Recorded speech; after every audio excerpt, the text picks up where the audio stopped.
What's up, everybody? This is Whisky and 6. I'm Rob. Today I have the long-awaited Springbank 10-year-old Amontillado. This one is 55%, like the Sherry series has consistently been on the ABV.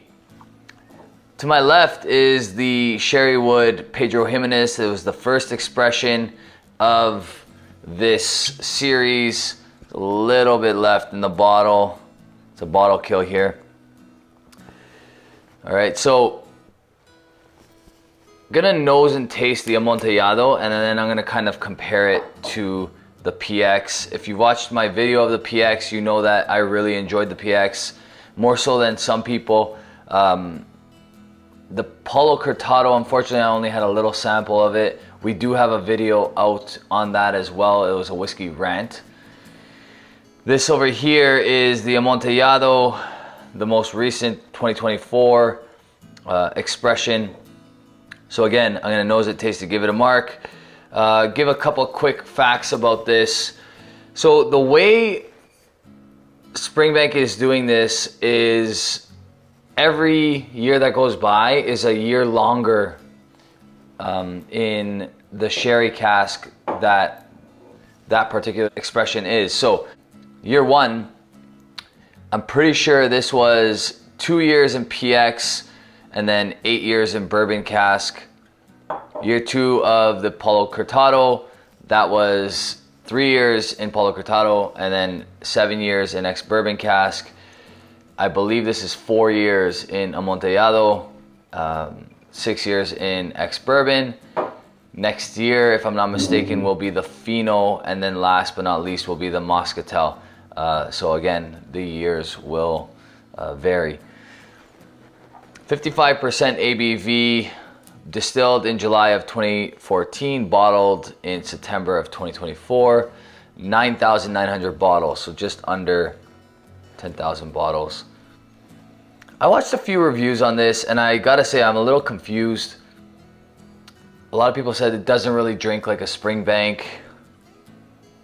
When on the nose, all I get is that classic Springbank funk. Very Springbank funky, in my opinion. You get that like honeyed cottage cheese with a touch of peat. Like a charcuterie board. You'll get like the cottage cheese or brie on one side with honey, and you're looking at some crackers, maybe some cured meats. You kind of get all of that in one nose of the Springbank funk, and particularly this one here. Really, really nice nose, nice sweetness. So yeah, again, found on a charcuterie board, you're gonna get your grape jam or raspberry, strawberry kind of notes. Maybe that's from the Amontillado cask. I'm not really super familiar with Amontillado, so I couldn't tell you exactly, but the color is pretty decent on this one. I believe that's darker than the Palo Cortado, whereas the PX was, I think, the darkest despite only 2 years in that cask.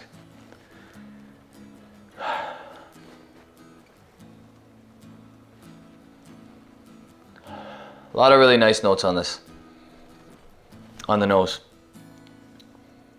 Really nice approachable sweetness. Nothing harsh or off-putting. Despite being 55%, it's actually very well balanced on the nose. On the palate.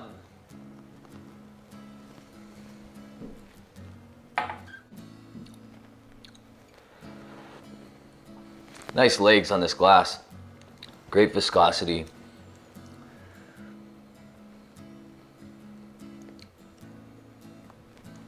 Okay, so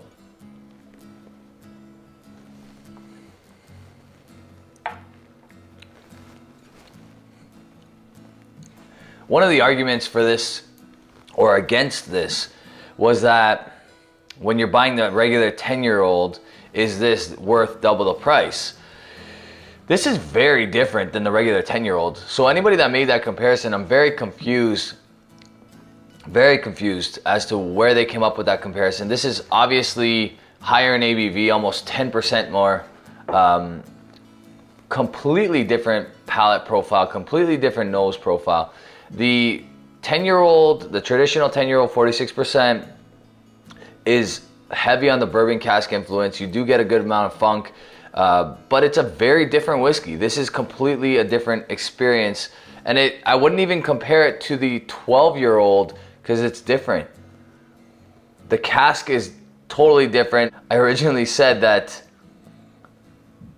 I don't necessarily get the Amontillado, but now that I'm tasting it, nosing it again for the second time, there's definitely something different about this cask than there is in the standard 12 or the 10-year-old.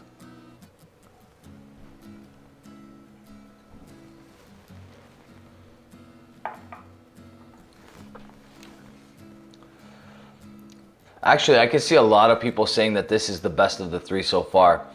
It's by far the most balanced. There's not a ton of funk on the palate, more so on the nose, but you still get that Springbank identity in this one. The cask is really starting to shine through. You get a lot of sweetness. Sweetness in leaning toward the berry side, like strawberries, raspberries, maybe not even necessarily berries, but those kind of sweet fruits like grapes. Really, really nice. And then the finish, you still get a touch of peat, a touch of funk, and it's long lasting. The viscosity is great. I'm actually surprised that so many people dislike this one. It almost deterred me from going after it and working so hard to get it.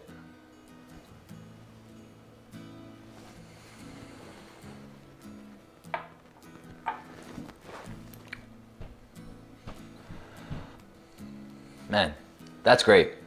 I cannot find a single thing wrong with that. I mean, so the price is about 185 bucks ish, give or take taxes, shipping, all that stuff. That's Canadian dollars. I'd buy that again at $180. I hate to say it. I know that people are gonna cringe hearing that because these sherry cask expressions have cost people a lot of money in the last couple of years, and I get it. You know, you can get the 12. Actually, the 12 is creeping up in price too. I think they're in and around $160 to $170 now too. So really good overall. Price is probably a touch high, obviously.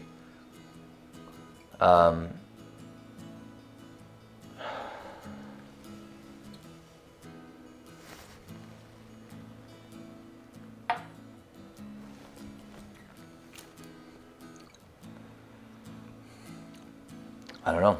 I think I like it as much as the PX, maybe more. We're gonna find out right now. I feel like this is something that Jeremy's gonna like a lot more than the PX because it doesn't have any of those oaky notes that the PX had. It's much more balanced. Man, I'd be hard pressed not to give that like an 89, but I'm gonna give you an actual mark in just a sec.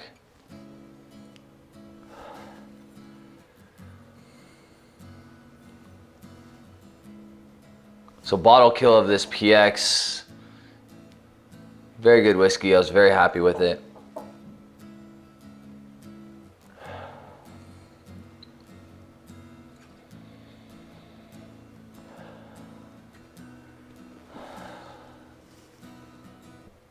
I mean, time has played its role on this. Like the nose is a little damp, I guess, because it was, you know, a heel left in a big bottle. But you still get chocolate, still get a little bit of that Springbank identity on the palate.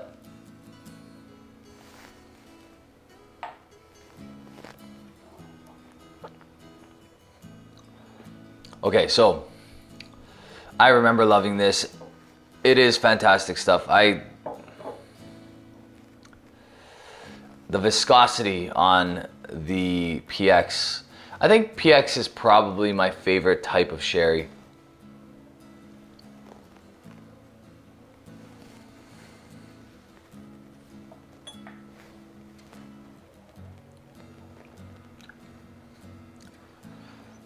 Yeah, if I gave this one an 89, 90, then this one has to be a point less. I know that this hasn't really had a ton of time to open up, but it's the viscosity and the palate that really shines on the PX.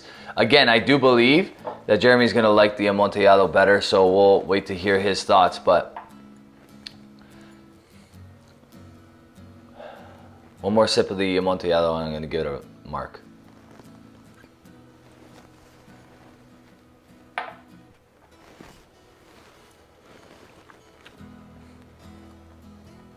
So, despite spending more time in the Amontillado cask than in the PX cask, the Amontillado's fresher. You definitely get a little bit more of that bourbon base than the PX.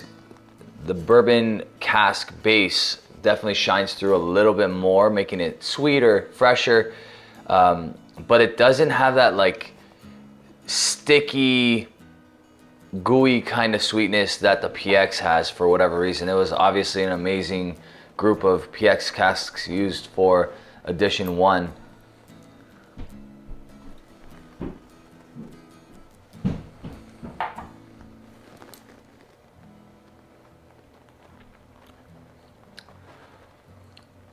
But all that being said, this is still such a really good Springbank. So I'm gonna stick with my 89. I think it's definitely worth it. I bet that gets better. It's gonna get better. It's not gonna get worse. I wonder if there's batch variation, because I can't figure out why people won't like this. If you like Springbank, you have to like this, in my opinion. Obviously, I'm one guy, but that's my opinion. I think people that are true Springbank fans are gonna lean more towards the Amontillado than they will the PX. Although I'm a true Springbank fan, I just love PX cask and I think that it worked really well. And I like my monster kind of whiskey sometimes. And a lot of people thought that the PX was a little unbalanced. Overall, both are excellent. Like I said, it's about a point difference between the two, but I'm still gonna give the Amontillado an 89, all right? Really good stuff. That's it for me, guys. I hope you like this video. If you like it, give it a thumbs up. If you really like the video, hit the subscribe button if you haven't already. You can follow me on TikTok, Instagram, Facebook Messenger, and you can support this channel on Patreon. Cheers.